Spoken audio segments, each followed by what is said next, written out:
gyveno prie jūros tada du geri, du laimingi vaikai, palikti vandenų ir šviesų globoje, palikti vienu du amžinai, amžinai.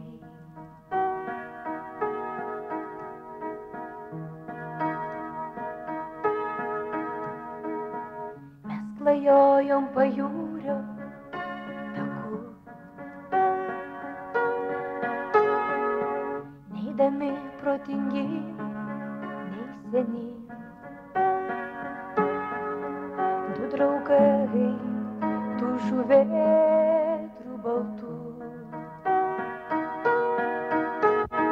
krintančių lyg akmuo vandenim. Kai išvargę vėlai vakare, mes sumigdavom kur po medžiu. Aš sapnuodavau jį, jis mane, begalybėj sapnų nekaltų, nekaltų. Mes tetroškom gyventi drauge,